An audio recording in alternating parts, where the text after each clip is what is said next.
Watch the Game podcast. Welcome. It's been a while. Yeah, It's been a while. First yeah. of all, let me go ahead and say I'm LA Cheatham, and I know it's been a while. It's my man Benjamin Banneker. But what I like to do first and foremost, I want to please subscribe. Invite you to please subscribe and like to the channel of the YouTube channel WTG Podcast One on YouTube. We like for you to subscribe to the channel, pound the like button, because we're about to get into it. The conference finals are here. What you got, Pen? My team is still dancing. My team is Yeah. still alive and well. And I believe one of the last times we went on, that was not my outlook. I didn't feel too optimistic. I wasn't it right after the playing game after we had lost to the Hawks, and I was like, I wouldn't be surprised if they got cracked by the Bulls. Uh, Obviously that was some time ago. Knocked off the Milwaukee Bucks, got them out of there. Knocked off the New York Knicks, got them out of there. So I'm feeling good about my Miami Heat. Got a lot of thoughts on the Boston and Philly series. The only one I really ain't got too much to say about is Denver and Phoenix. I think we kind of saw that coming, but we got a lot to talk about, man. But the Heat in it, so I'm good. I'm good. Yeah, and maybe that'll keep my interest too. When it comes to the Heat, I really appreciate the way they play help defense. Um, I don't have a dog in the fight, but I have an interest in the fight, and I just want to see what the outcome is. Just kind of paying attention to this point in time in LeBron's career. Um, it's interesting what's going on in the league. Just a few things, man. John Morant, John Morant suspended Again. again after get suspended for the same thing with the waving the pistol or whatever in Instagram video. Uh, all I can say about that is, man, I hope the kid gets it together because he missed out on being NBA All Team. How can he not be NBA All Team? And that was enough. And this was after he didn't make the NBA All Right, Team. right, First, second, or third. right. Now, I don't know. I think he can improve some aspects of his game, but he's most definitely, in my opinion, first a second team all NBA. It just goes to show you your reputation and the things you do will damage you. And when you think about it, with the guards, just just think about the little guards that the NBA has been pumping up over the last few years. Mm-hmm. Damian Lillard, Mm-hmm. what's my man? Trey Young. Mm-hmm. Now is John Morant. Look, they'll find another little guy to book. They'll find, and not to mention Kyrie Irving. The league will find another little guy to promote, Right. and I think he's ruining his chances because they'll find a new one, and I think he lost like 40 million bucks. He's Off not the, he does he's not qualified for the max deal with this situation. right. Am I right? Yeah, yeah. Yeah. He so all if you are all NBA player or you win an award or something that qualifies you for the max contract extension, that's completely out for him right now. Because I mean, we can't just sit here. I mean, we don't watch NBA basketball like that, but we watch NBA basketball. You can't tell me he's not one of the top 15 players in the league because that's essentially what the All NBA team is, right? Yeah. Because it's three teams, there's three levels of it. He's got to be on there, and so him not being on there, he gonna miss out on the excess of what 40 million, upwards of $40 million on the max contract extension. You got to think now his status with the team is in jeopardy because it just happened. It just happened, and now it happened again. And this time they like suspended from all basketball activities pretty much indefinitely. Okay, Yeah, you he got can't that. even go in the building. Exactly. That's what I'm saying. So you got that cracking off. Then everybody kind of gave you a pass on the first one. I feel like everybody was like, okay, well, young kid just made a mistake, but to turn around and do this again in less than what 2 months after it happened the first time. Now I'm looking. You see, I got my Nike shirt on. Now I'm looking at Nike because y'all didn't drop him the first time, but y'all dropped Kyrie for way less for retweeting a link that was essentially him trying to uplift his people, but because y'all ain't like some of the stuff he was saying against or what the book said against other people, y'all dropped him. This 2 times in, let's just say 2 times in 3 months.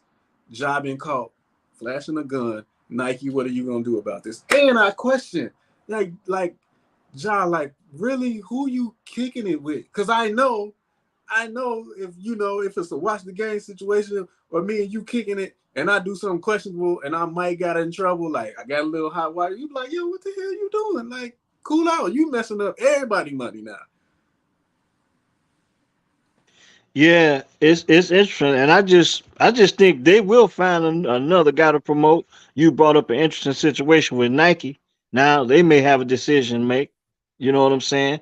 They just really started to really push him, wanted to push him Right. after they kind of got rid of Kyrie. Interesting situation. Then when you talk about John Morant, that's one situation, but the coaching carousel in the NBA. Monte Williams has been let go from the Phoenix Suns. Mike Budenholzer. Now Mm-hmm. these two coaches participated in the 2021 NBA Finals. Mike Crazy, right? Budenholzer wins the NBA championship with the Milwaukee Bucks. He defeats Monte Williams along with the Phoenix Suns. Now both of them are out. Interesting. This is such a players' league. You wonder sometimes how much coaching really goes on. Wait, and you forgot something. You forgot Nick Nurse. He just got let go after they lost the playing game, and they just won the championship in what was that, 2018? 2019, I believe. Okay, so yeah, because they beat Golden State. So he's recently won a championship within the last handful of years. Then Monty Williams, you could kind of see that one coming because they didn't win the finals, and then last year they blew that big lead to Dallas in the second round, lost that game 7 by like 40 at home. And then this year we plunge and we go get you KD and we give you a superstar team, which really wasn't fair because they kind of depleted the depth when they did that. But okay, whatever. So we get you KD and you got Booker, so arguably two of the top 10 best players in the league, and you can't get past the second round, and you get blew out in a closeout game. We could see that one coming. Frank Vogel, another one. Now he won the bubble championship. 2020. Now I do this about the bubble because I don't. I think everything that happened in the bubble, we just got to throw that out because that wasn't nothing but a big AAU tournament, and it was people. Bam Adebayo, I say this all the time. He's still living off that reputation. So I'm throwing the bubble out. But Frank Vogel, for purposes of this conversation, has a championship less than 5 years ago. He's out of there. So when they say it's a players league, oh, and we ain't even talk about this one because it ain't even happened yet, but it probably gonna happen. Doc Rivers. Doc Yep. Rivers, I can't imagine him surviving this. I can't. Up 3-2, you go home, lose the game, then you go back and you get blew out again by 30. I can't imagine him surviving this. And But the then only you thing in with Doc, Philly and you lose to the Celtics. yeah, yeah. The only thing with Doc is Doc ain't got no championship in the last handful of years. But he has a championship on his resume back in 2008. He feel like Aaron Rodgers. He feels Yeah, like Aaron yeah. Rodgers. I mean, he's turned around some teams. He had he turned the Clippers around. But never Uh, got to uh the conference finals with him. yeah, and then here it is. He turned the Sixers around. Of course, won the championship with the Celtics years ago, and I think he came in with the Orlando Magic That was his first with and T-Mac. and did a great job there. But you wonder if Doc is let go now. I wonder if he even wants to continue coaching because the league has changed so much. I mean, from the time in which he played up until when he became the Magic coach, where it was pretty much still a big man's league with Dwight Howard. You know what I'm saying? I believe, didn't he coach Dwight Howard? No, it was Brian No, Hill. no, he was Grant Hill was on the team, but remember Grant was his ankle was messed up. He coached Tracy McGrady though. Okay, so who coached Dwight? Was it That his was last name was Hill? Stan Van Gundy. You talking about Brian Hill And was I'm talking second. about in Orlando when they went to the championship That and was lost to Kobe. Stan Van Gundy. Okay, all right, Yeah, yeah, you're right. But with, like I say, with the way the league is going, and with all the work that, because I got a lot of respect for Doc Rivers, I just question, does his, it's typical. I think Scott Skiles was guilty of that when he would grab a young team, turn them around back in the day, and yeah, then like after 2 years, he was sour on them. And I think Doc, to his degree, was maybe a little bit better than Scott Skiles at another level because he can get them to the cusp of a championship or well, they were contenders.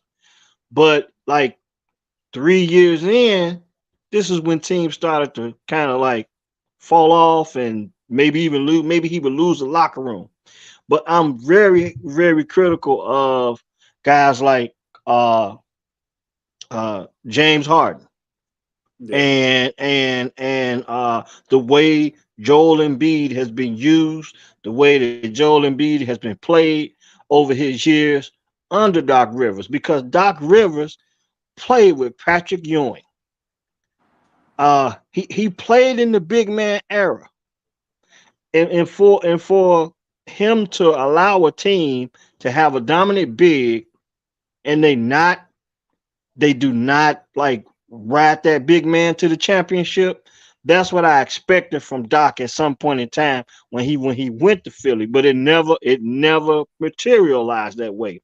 I always felt like Joel Embiid, okay, you can shoot the three on a Tuesday night in February, that's great, but this is playoff time. And I think today, I can't remember what he had. I don't think he had about maybe 15 points. I got to double check the stats. I think when I saw it, he was like 13 points, 4 out of 16 from the field or something. When I saw it, they flashed it, and I was like, okay, okay, MVP, okay, Um, I mean, his, I mean, when Joel Embiid came into the league, he was compared to Akeem Olajuwon.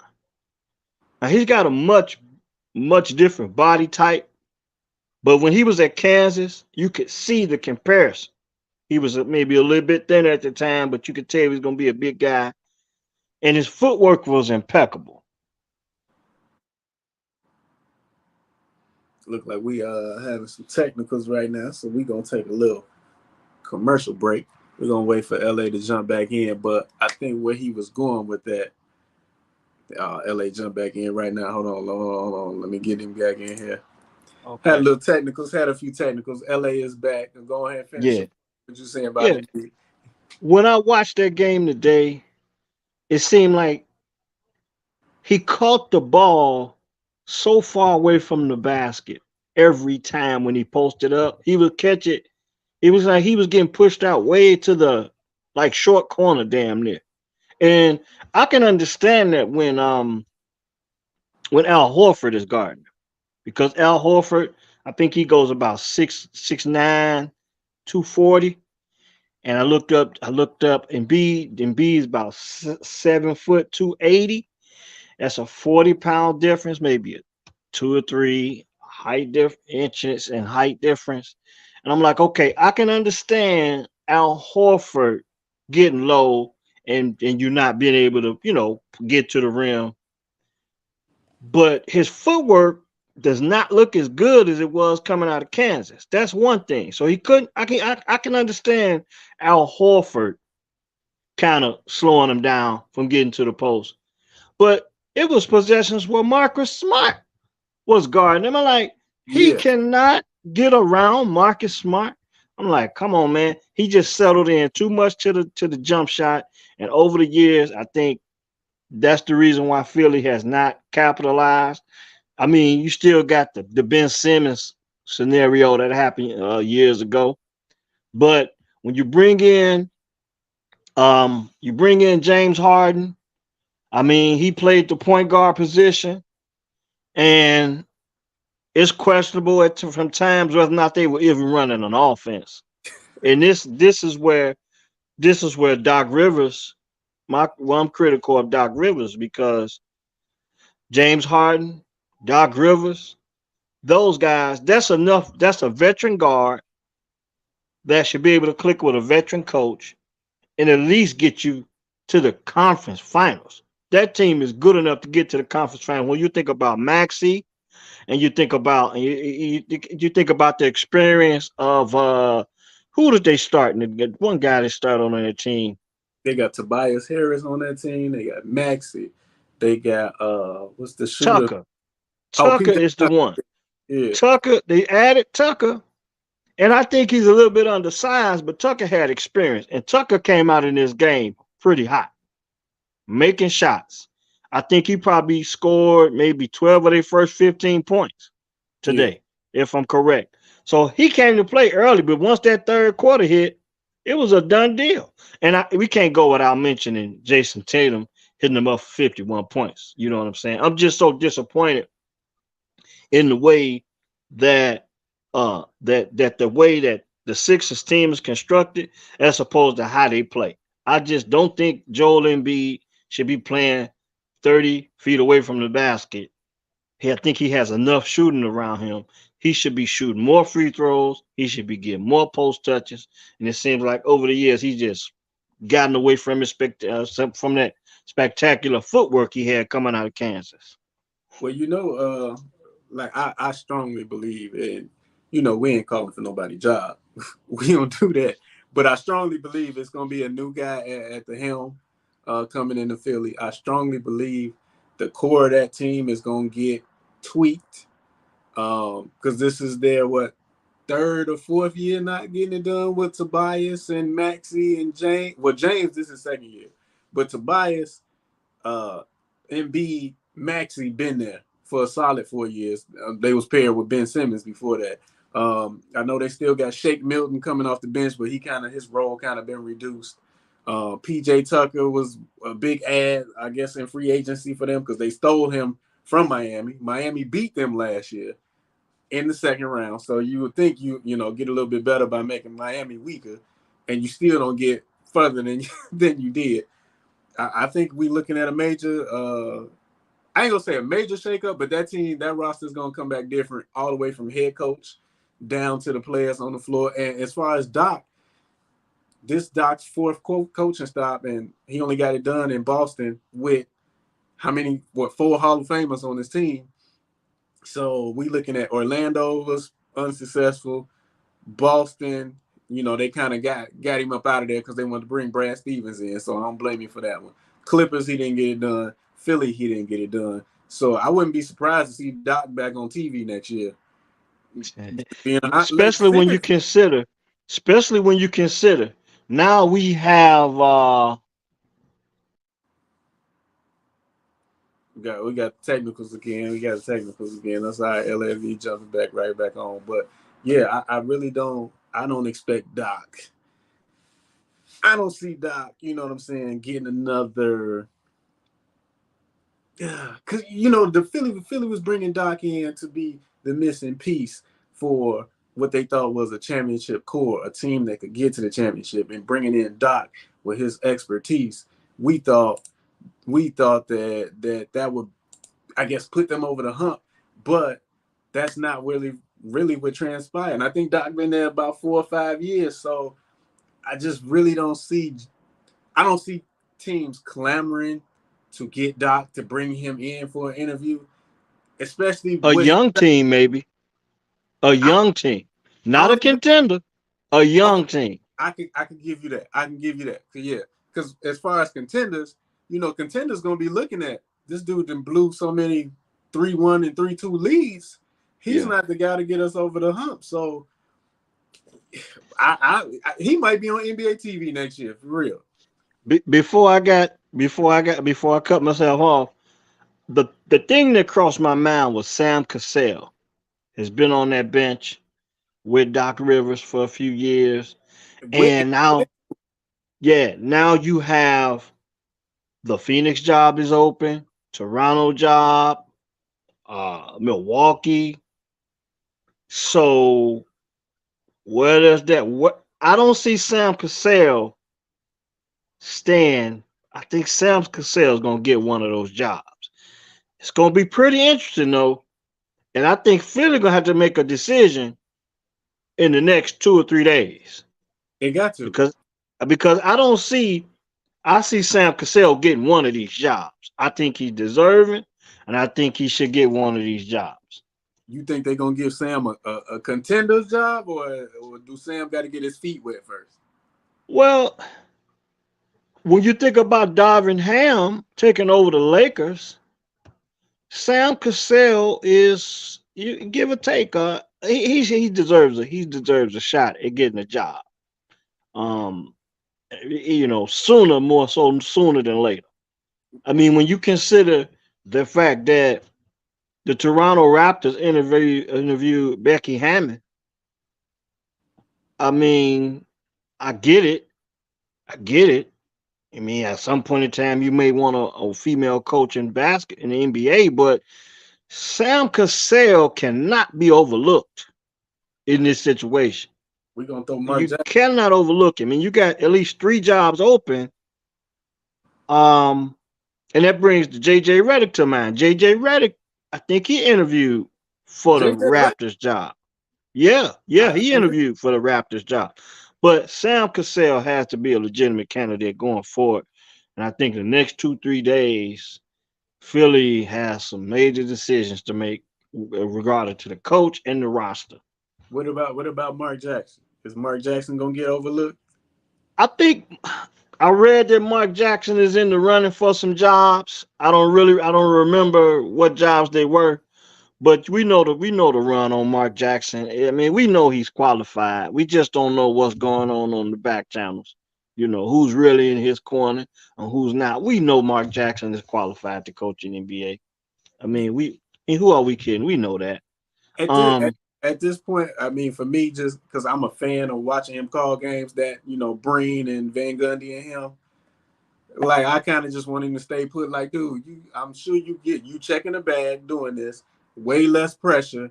Like, unless your heart is really calling you to do that, I would just rather see him, stay on TV. yeah, when you consider they got him out of Golden State, he was building what we know now is a championship team, Hmm. and I think it would only be fair to put only for him to be fair to put him in a situation where he's ready to win.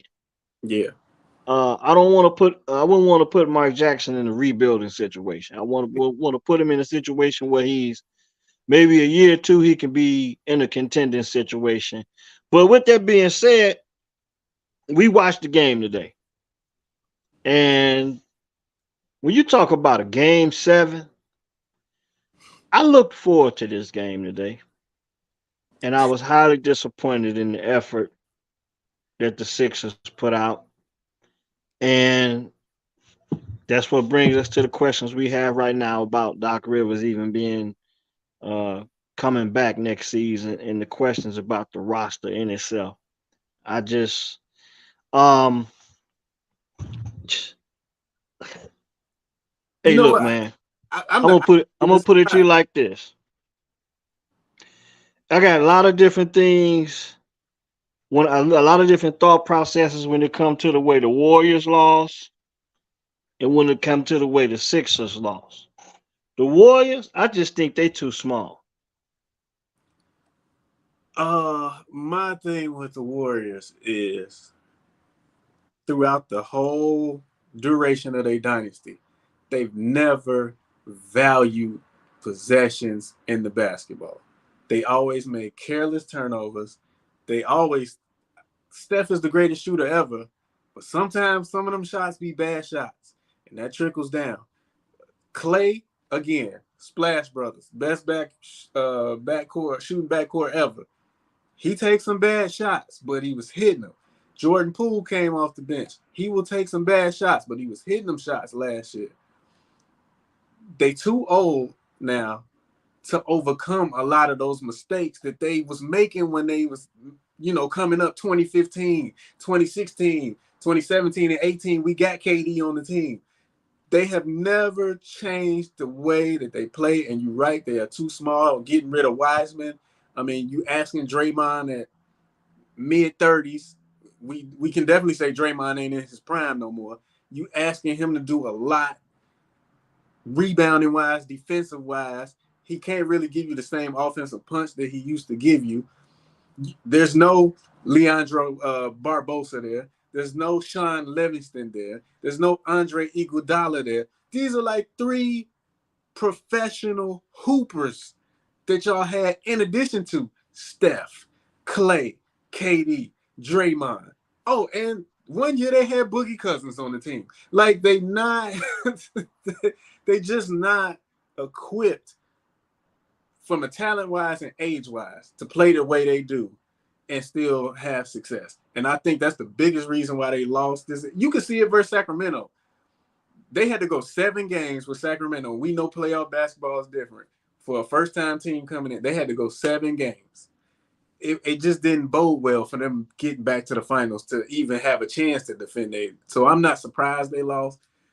I'm glad they didn't lose to Sacramento. I'm glad, at least they lost to LeBron. But they don't value the basketball enough. Yeah, and when you look at it, when you look at that series with Golden State and LA were physical with them. And when you look at how Golden State was like fouling and kept it, the games that they lost, there was a big discrepancy in free throw shot. But the Lakers were posting people. They were posting guys up. I mean, Schroeder would post up. I mean, guys were just the Lakers were just so much more physical, and they got to the line. Now, don't get me wrong. There was some questionable calls from time to time, and people are kind of skeptical about the league and the way it's going. A lot of people think they're trying to do the bubble thing all over again to legitimize the Lakers championship in 2020. And I'm I love basketball. I just hope that ain't the case. But when you look at the way these games being played, Game 7 today between the Celtics and the Sixers, and we went 7 games to do that, Exactly. to get blown out, and then that ain't the only game. It's a lot of games in these playoffs that came out like that. And you can go around the series and pick them out. I mean, the most competitive series in these playoffs so far, in my opinion, has been Cleveland and New York. And that was a And 5-game series. yeah, and when you think about it, Cleveland and New York, when you think about they did what they set out to do. Cleveland, respectable, made the playoffs, 2 legitimate all-stars on the team. New York, big market, good for the NBA. They made the playoffs, got out, got into the second round. So now New York is legit. Now we're down to the final four, so to speak. Uh, I don't think Denver's might not be getting the respect they deserve. Uh, Phoenix, uh, the Chris Paul situation just continues to have so much bad luck with getting injured at the wrong time. But when you think about it, when Paul went down, Phoenix got faster. When Phoenix Paul went Phoenix down, they got faster. they was down in that series when he went down. Remember? Yeah. That happened in game 2, I believe. Campaign pushed tempo. Campaign he's not Chris Paul, but he pushed the basketball and they pushed tempo. But I did see for the first time in Kevin Durant's career, we're starting to see where his strength thing. I mean, it's like maybe he need to get in the weight room. Maybe it's kind of too late for that. He's so far into his career. Then you got the injuries that have piled up. Because there were times where he would be dribbling and just get bumped. He just fall down. Yeah. So I see Kevin Durant's game diminishing to a degree. from the aspect of I mean, just how effective he is. What was the kid name that guarded him from Denver? Just Oh, Aaron um, Gordon. Aaron Gordon. Aaron Gordon would stay in front of him, and Durant had problems with that dude because Same of the thing, upper body strength. same thing we saw last year. Remember how Boston played him, and he Yeah, physical. same type of deal. I think a bigger question now. My question about KD is KD on the same level as LeBron? Where you drop LeBron, well, not now, but for the majority of LeBron career, you drop LeBron in, they're a contender. They're gonna compete for the championship. Is KD just a very nice piece to have on your team? Is At he? this time, I would say so. I don't want to say he's a front runner anymore because Devin Booker. I mean, at times he did his thing, but man, I just think that maybe this is a good thing. When you see teams like Golden State lose the way they did, and you see Phoenix lose the way they did, the big man has to be you have to reinsert the big man to the game now. I mean, is Aiden good enough Well, for he Phoenix? You know what I'm saying? What it comes down to is when you're not hitting the three and you can't create off the dribble, who can go get you a post touch or a foul or get to the foul line? I just think like with Golden State, I did not know Looney was only 6'9". He looks a lot bigger on the floor, mm-hmm. but he's only 6'9". And then you put a Draymond Green, 6'6", 6'7". 230. Yeah, right. I thought Draymond was a little taller than that, but it's such a small league. And then when you look at it, these teams, well, as far as Golden State, they live by the three. They live by the three. And at some point in time, you got to be able to get it into somebody that can either get you a bucket or get you a foul. So hopefully, that the game will start trending back to a more balanced offense, because all these guys coming down jacking up these threes. And when you see a team like Golden State lose in that fashion, maybe the trend would trend back to a better shot selection. Because Golden State, the Lakers was just so physical with them. Yeah, they hit threes. Guys like Reeves he played well. At times Schroeder played well, D'Lo played well. They had a balanced attack. But no one else on the Golden State Warriors really stepped up for for Steph. If Steph wasn't hitting shots, DiVincenzo, he came out in the last game was that game 6. Yeah. He had a good game in game 6. I think he hit about 16. But I think Klay Thompson had 8. Yep. Uh 8 points from Klay Thompson, 9 points from Draymond Green. Come on, that ain't gonna get it done. And all I'm saying is you got to get somebody that can get a post touch and put it in the basket or get to the foul line. That's what Golden State was missing. They were not able to get physical with the Lakers. You said you said something about you hope the league changes. I do too because I think we need more mid range, players and mid range attacking. But I'm just looking at the league what it is now. I feel like teams gonna try and morph into how the Denver Nuggets is playing now because they got the big man, but he can pass and he can still score. It ain't gonna be like the big man that we knew, back to the basket, get on the block, go to work. It ain't gonna be that. I think you're gonna see a lot of teams looking for players that have a skill set like Joker, maybe more athletic, but got to be able to bring it up, got to be able to initiate offense, got to be able to score, got to be able to he got to affect the game in so many ways for him to be an effective big now. Like I know we give Embiid a lot of, we got a lot of criticism about Embiid because we think he should just be Embiid should be Shaq-like. He really should. It should be nobody in the league that can stop him. When they put like Marcus Smart on him, barbecue chicken. That's what it should be. But you gotta you. I think the league is just gonna go that way, and hopefully, hopefully that leads to us to some more mid-range basketball. But this coming down, jacking up threes every single time. Like I don't remember one guy maybe shooting like 12 threes in the game. That one guy will shoot 12 threes. Look, man, I'm gonna tell you like this. I like to go back in the time capsule and watch an old basketball game on YouTube from time to time. I like to kill my time like that from time to time. I went back and I watched 1980. That's when the three was invented. That's when the 3 point shot was brought to the NBA.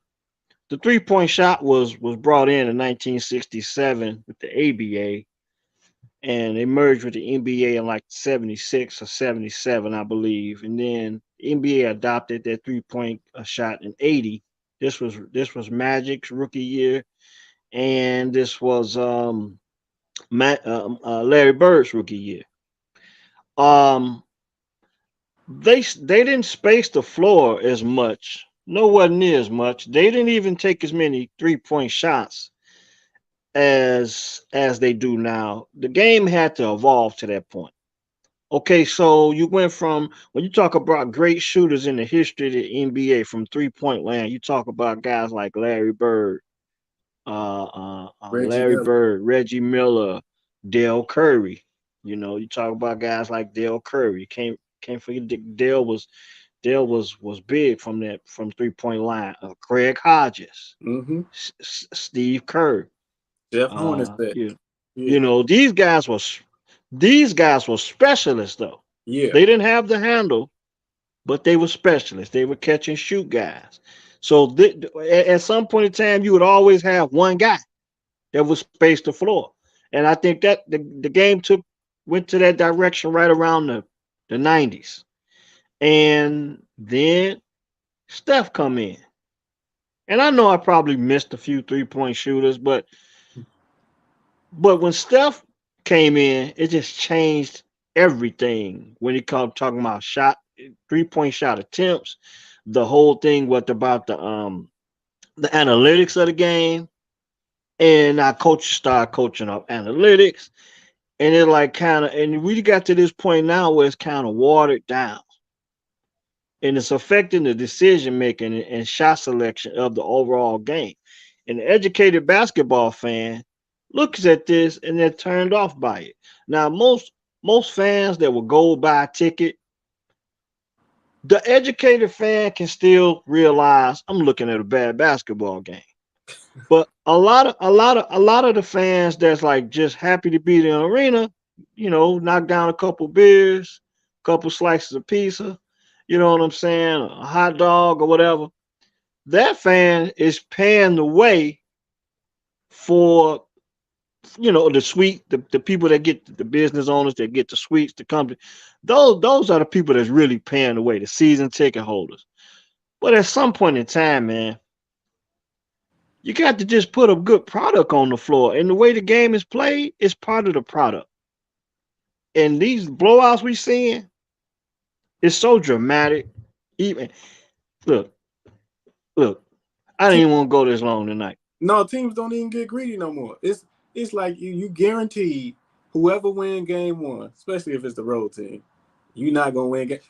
I ain't even gonna say road team or home or road team. Once they get game one, they're cool. We've seen it so many times. The Lakers went into Golden State. They won game one. What they do the next game? Load manage, pretty Yeah, much. yeah, yeah, My, yeah. Like once they get that split, it's like like they split the first two games. You pretty much know how the first two games gonna go. split, yeah. It's gonna be a pretty much a split. And that kind of guarantees us we're gonna get at least 5 games from Exactly. that point. Right, right. And I just hope that Golden State losing the way they did, being and the Lakers being so physical with them, I just hope that that game is trending back to a little bit more, a better shot selection, and a little bit a little bit better post play, mid range game, like you said, because it's just turning into a circus. And lo and behold, if they ever put the 4 point shot in, which some I, I hope never I happens, hope not. it'll really look like a circus. I hope not. I hope they don't. Okay. Philly, But Philly too. Split. yeah, I mean, York, split. so with that being said, we got the Eastern Conference Finals coming up Tuesday night. We got the Western Conference Finals will be kicking off on Tuesday night. We also have the draft lottery will be going down Tuesday night before the Western Conference Finals kick off in Denver with the Lakers going against the Denver Nuggets, and hopefully we get a chance of going before by the end. Let's say maybe about for those of us that's listening, maybe going around 5 or 6, and put it in that window. But I'm expecting to split that too. I'm Yeah, expecting the Lakers to win. Let's see. Denver's got more rest up to this point, right? Denver gonna win game one. Yeah, So I got Denver winning game one. Lakers And gonna then low and that manage game one. so you got Miami winning game one in the East. No, I said the Lakers gonna low manage game one. Okay. No, Well, I think Miami might actually. I think they may come back to the crib down 0-2, but I still expect that series to go 6 games. So maybe they lose the first two and win the next two in Miami, but it's pretty much the same. yeah. Well, we gonna leave something on the bone. So I look forward to talking about this Tuesday night in our pregame discussion. But it's been real. We got to get back into it. Once again, thanks for joining us and subscribe to the channel at WTG Podcast One on YouTube. Like and subscribe to the channel. But Tuesday night, man, let's see how it goes. We got the Lakers and Denver coming up. That's kind of going around between 5 and 6. And those are people that subscribe to the channel will get those notifications when we go live and stuff like that. So it's been real. I wish Game 7 would have been better today. I was really looking forward to this Boston and Philly thing. When you talk about Boston and Philly, you talk about the NBA. That's a special, special rivalry. And I didn't have a dog in the race. I just wanted to see it competitive. And once that third quarter hit, it was like, come on, man. Shout out to my man, Jason Tatum, 51 points. Can't ignore that. But Philly could have really played a much better. They could have really put out a much better effort tonight. So Philly, yeah, they did what I expected. Well, I didn't expect them to get blown out, but I didn't think they was gonna win that game. yeah, well, because they blew Game 6. Yep. So a lot of people. So the Philly fans, when you talk about the year, the sports year of 2023 that the fans in Philly have had, from the Phillies to the Eagles Yep. to the Sixers, it's been a good year in Philly, but it's a little disappointing. It's got to be a little disappointment going down in Philly tonight. So shout out to the Philly fans, man. We're in the Midwest, we Chicago fans, but I kind of feel your pain tonight. I just got to be honest with you. So watch the game podcast, man. We'll be back at you Tuesday night, and we out. We go.